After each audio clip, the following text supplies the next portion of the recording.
Minyak bumi. Minyak atau dikenal sebagai minyak bumi atau minyak mentah adalah cairan hitam yang terdiri dari hidrogen dan karbon. Sifat fisik minyak seperti ketebalannya sangat bervariasi tergantung pada kombinasi spesifik molekul hidrokarbon. Minyak juga mengandung elemen seperti sulfur, nitrogen, dan oksigen.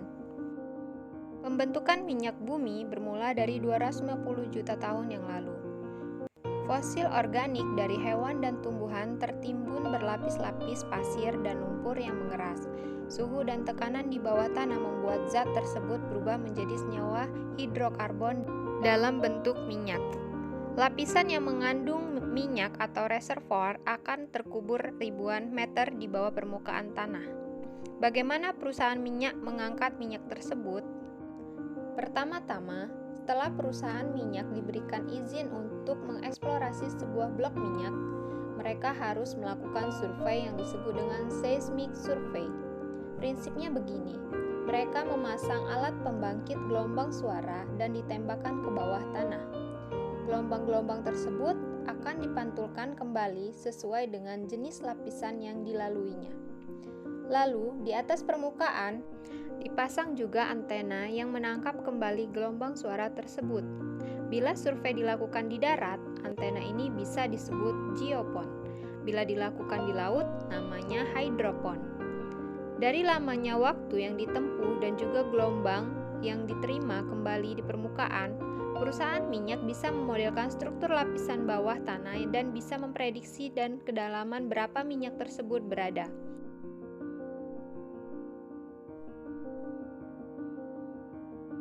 Setelah letak minyak diprediksi, selanjutnya pengeboran eksplorasi. Tujuan dari pengeboran ini untuk membuktikan bahwa apa yang telah dibaca pada tahap seismic survey tadi benar adanya. Untuk melakukan ini, perusahaan minyak mendirikan kilang pengeboran atau disebut juga rig. Rig bisa di darat, bisa juga di lepas pantai. Bila ditemukan minyak, akan dibor sumur-sumur tambahan untuk memaksimalkan produksi minyak pada blok minyak tersebut. Minyak di bawah tanah diangkat ke permukaan menggunakan batuan pompa, lalu dialirkan lebih lanjut ke pipa-pipa yang membawanya ke kilang penyulingan atau refinery. Kadang minyak ini dimasukkan ke drum atau barrel dan dipindahkan ke kapal tanker raksasa sepanjang 300 meter untuk dibawa ke refinery ke tempat lain. Minyak mentah masih harus diproses lebih lanjut sebelum akhirnya dapat kita gunakan untuk keperluan sehari-hari. Refinery adalah tempat untuk memproses minyak lebih lanjut. Sesampainya di refinery, minyak mentah dimasukkan ke menara penyulingan atau distillation chamber. Di menara tersebut, minyak dipanaskan hingga 370 derajat Celcius. Komponen-komponen yang terkandung dalam minyak mentah satu demi satu akan terpisah berdasarkan temperatur kondensasi mereka. Aspal dan produk berat lainnya akan berada di bagian bawah menara. Sementara diesel atau solar, aftur atau bahan bakar pesawat, dan bensin atau gasolin akan menguap dan terpisah pada bagian atas menara. Proses pembakaran minyak bumi ini akan mengeluarkan asap yang mengandung zat karbon dioksida dan unsur-unsur lain seperti sulfur dioksida dan nitrogen dioksida. Satu barrel minyak yang dihasilkan setara dengan 159 liter. Setelah melalui proses penyulingan, dari 159 liter ini biasanya didapatkan 5 liter aspal, 6 liter LPG, 15 liter jet fuel atau bahan bakar pesawat, 35 liter solar, 73 liter bensin, dan 25 liter produk-produk lainnya. Selanjutnya, keran-keran akan dibuka dan minyak seperti bensin akan mengalir ke terminal-terminal di berbagai lokasi. Di terminal tersebut, truk-truk tangki sudah menunggu dan akan mengantarkan bensin ke ratusan pom bensin. Batu bara adalah batu hitam atau coklat tua yang mudah terbakar yang terbuat dari bahan utama karbon yang terbentuk jutaan tahun yang lalu. Ketika tanaman dan pohon-pohon mati dan jatuh ke rawa, kondisi ini membuat organisme membusuk sepenuhnya dan setelah jutaan tahun, akibat panas dan tekanan yang hebat, batu bara terbentuk. Karena proses pembentukan batu bara ini berada jauh di bawah tanah, maka dalam proses penggaliannya, hutan harus ditebang. Batu bara diklasifikasikan menjadi 4 jenis utama berdasarkan karbon dan kandungan panas, yaitu lignit, subbituminus, bituminus, dan antrasit. Aturan umumnya, semakin tinggi kadar batu bara, semakin bersih pembakaran dan semakin serbaguna penggunaannya. Selanjutnya, batu bara ini dapat dikirimkan menggunakan kapal kargo. Setelah batu bara diterima di dermaga, batu bara ini akan disalurkan ke storage area di mana batu bara akan ditumpuk oleh stacker. Banyak debu yang dihasilkan oleh aktivitas pengangkutan batu bara ini. Kemudian, batu bara mulai disalurkan dari storage area ke bunker.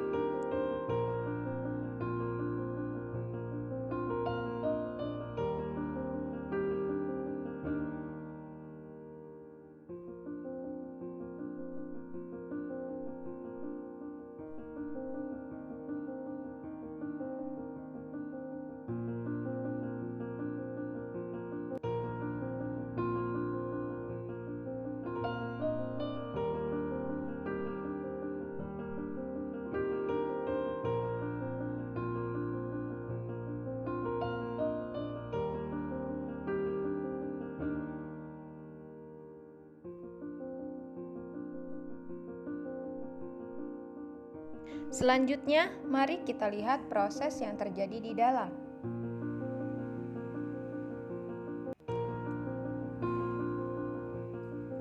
Dari bunker, batu bara dialirkan ke pulverizer, digiling hingga menjadi bubuk yang sangat halus.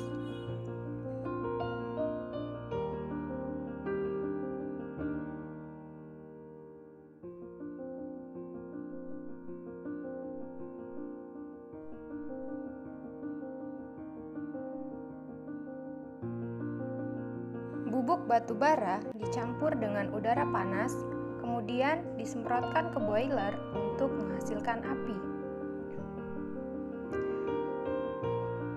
Dalam boiler, pembakaran dilakukan dengan mengkonsumsi batu bara untuk menciptakan panas pada suhu tertinggi. Ketika batu bara ini dibakar, asapnya mengeluarkan berbagai zat seperti PM25, nitrogen oksida, dan sulfur oksida, serta merkuri. Selanjutnya, sisa pembakaran batu bara dikumpulkan untuk menjadi bahan konstruksi jalan.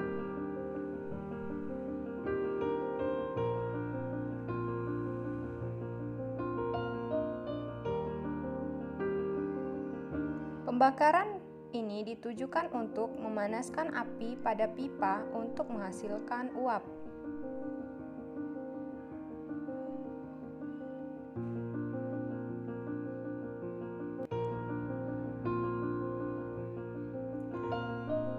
Uap inilah yang dialirkan ke turbin. Pada turbin pertama, uap memiliki suhu dan tekanan yang tinggi. Pada turbin kedua, uap memiliki suhu dan tekanan yang menengah. Pada turbin yang ketiga, uap memiliki suhu dan tekanan yang rendah. Sisa uap didaur ulang menjadi air kembali melalui kondensor dan cooling tower untuk dialirkan dan dipanaskan kembali ke dalam boiler. Uap air pada turbin ini menghasilkan perputaran yang terhubung pada generator di ujung turbin.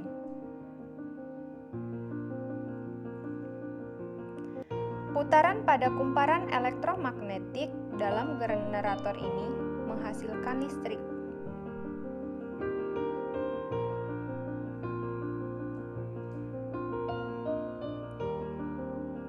Listrik ini kemudian dialirkan ke transformer untuk dinaikkan voltasenya.